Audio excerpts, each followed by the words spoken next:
All right, Steph Curry joining us now on SportsCenter.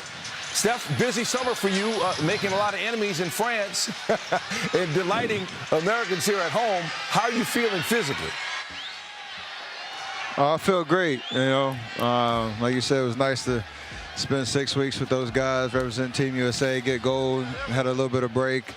Feeling, refreshed and rejuvenated, taking advantage of this preseason, getting our reps. We got good vibes over here, so it's crazy going into year 16. A lot of miles, but I still feel like we got a lot left in the tank. You mentioned getting these preseason reps. A lot of young players, Brandon Pajemski and John Kuminga, Moses Moody, who you guys are going to be counting on more than you have previously. How is that working out in terms of them stepping into these new roles? It's great. Obviously, we still developing our rotations and chemistry, knowing we have a lot of different guys that can fill roles. Like you said, some young guys stepping up, trying to take more of a prominent role. Me and Draymond trying to lead the charge. So we have to take advantage of this preseason. We're going to try a lot of different lineups, but it's about developing an identity on both sides of the floor. We have played a certain style for so long, and we still feel like that can win, but you got to, build that chemistry where no matter who's out there on the floor, guys know what to do, how we play hard, and just have fun. Like, I think this year we can kind of just let loose and be the attacker all year, and we have to really adopt that energy. I think we're off to, obviously a good start in preseason, but, looking forward to this whole season. Speaking of letting loose, Steve Kerr says he wants you guys to be a very high-volume three-point shooter. I know that plays right to your strengths. Who are the other guys who can help? I imagine Buddy Hield is a part of that now. Yeah, being able to space the floor and shoot with our ball movement is key to create good offense. Like you said, Buddy, he's been shooting the ball at a high level, his whole career. De'Anthony Melton, healthy now, able to stretch the floor. BP, Brandon Pajemski, we want him to take open shots when he has looks. Draymond, we want him to shoot. So, we have to be able to have threats all over the floor. I'm going to attract some attention and try to get my shots up, but you got to make teams pay. And we want to have confidence no matter who's rising up, taking those looks. As long as we create good offense and good shots, no matter who's taking them, that's good basketball. And we got to live on that this year. One more for you, Steph. Entering year 16, what still keeps you excited about the start of a new season? I love playing, man. Like, the work over the summer is hard. You have to maintain that commitment to preparing yourself to, play at a high level. And, once you get through that and you lay the groundwork, the season is fun. Like, competing with my guys, trying to chase, another championship.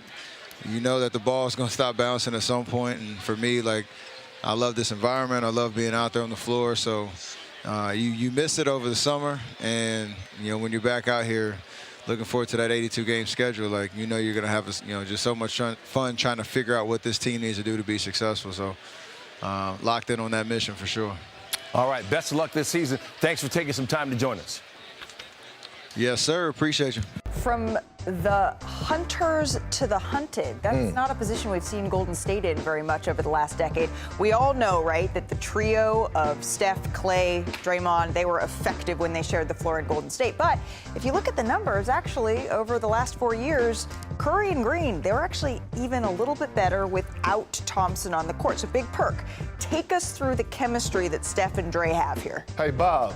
Yeah. I'm not a Warriors hater. I actually appreciate. Feels like you are. I actually appreciate Steph and Draymond in their two-man game that don't get talked about enough. And look at this beautiful action right here, right? Draymond Green basically playing the point guard, right? Steph is going to come off for a handoff. We know he's the best shooter, but look at this screen by Draymond Green. This is why he's so valuable. The IQ, the screen without getting the offensive foul to free up the greatest shooter to ever touch the damn basketball. Here goes misdirection. Fluff on the weak side with a dribble handoff. All of a sudden, Draymond and Steph are on the same page. And listen, you got to pay attention to Steph so much. Draymond, he knows this is opportunity to slip the screen and go to the basket.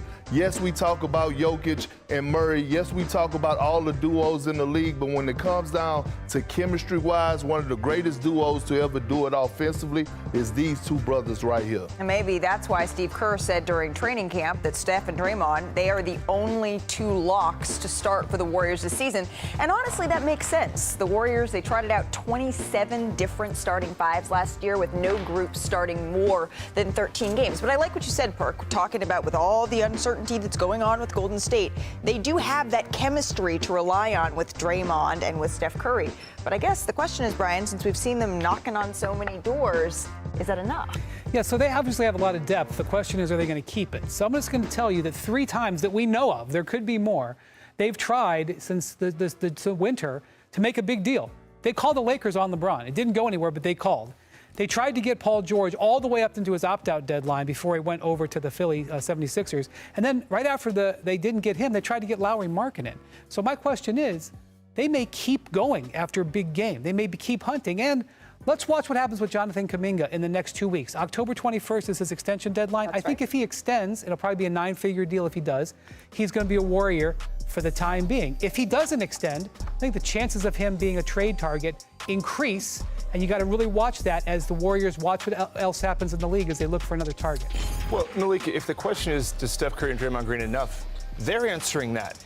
The Warriors are. Forget about what we think. Mike Dunleavy, Joe Lacob, Steve, all the decision makers, by going after guys like Paul George and Markkanen, they're saying it's not enough. Forget about what we think. The internal people that know more than we do are saying, we need help. We need more. Now, they didn't get it done. It doesn't mean it won't get done. There's star players that are available, but the deeper you go into the season, it is hard when you pivot, even in the middle of the season, to grab a star and think you can develop what you talked about, that chemistry.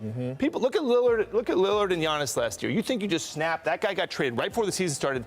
They're still trying to find that chemistry. So I think the Warriors are saying it's not enough.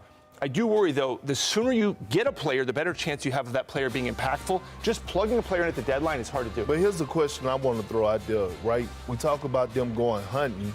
What prey is out there for them, right? Like, who are they eyeing? Like, See, buddy. what you mean? Wait, no, I don't want to wait and see. I want to know now. Always another star on the horizon. I get it. By the way, shout out the legend Doris Burke on the DB. call for this game. But you're all right, though. Saying that you're going big game hunting and actually doing that are two completely different things. Steph Curry turns 37 this year. How patient can they afford to be? Well, I'll tell you what. People want to play with Steph Curry, as they should. Yeah. So that's a huge advantage. People want to play for that organization. It's a world-class organization. So some teams go big game hunting, and the prey goes like, I'm not going. I'm not. And by the way, now the way the NBA works is you can go after it, and that player has power. Yeah, I'm not going there. I'm not re-signing there.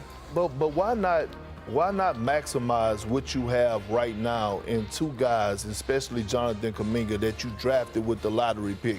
He showed signs last season, averaging a career high 16 points per game. Like, he's going to continue to improve. I'm just saying, like, I understand going out there and getting a big name, but when you have a culture like they have, when you have leadership in Draymond and Steph, you don't have enough, faith in those guys that they could bring those other young bucks along? Right now, that is what's going to happen, right? We will see. That is what's happening right now. I feel what you're saying, but they're still doing trade talks. Well, So what does that tell you, the way they feel? and Kuminga's only 22 years old. He just turned 22. And it's not his fault, right? That's not his An incredibly young player that now they're just still having to figure out. So as we all see, the Golden State Warriors definitely have an offense that the rest of the NBA should be scared by. And we definitely have seen this throughout this preseason.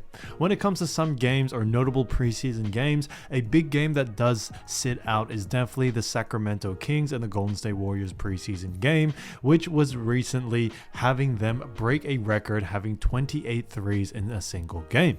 Not only did they have 28 threes in this game, but we had Draymond Green starting to shoot more, going 2 from 3 in this game. Jonathan Kuminga having that ability to have more usage rate out there, shooting 4 from 7. Steph Curry went 3 from 6. Brandon Podziemski went 2 from 4. Even Waters III, who is a great addition, actually also went 3 from 5. But two notable mentions are actually the two acquirees from this latest offseason, and that is Buddy Hield going 6 from 7 from the 3, and also De'Anthony Melton, who also went 4 from 9. So it does seem that although De'Anthony Melton and Buddy Hield may not be those superstar names that other NBA teams are going for, I definitely do think these two pickups have been honestly fantastic for this team.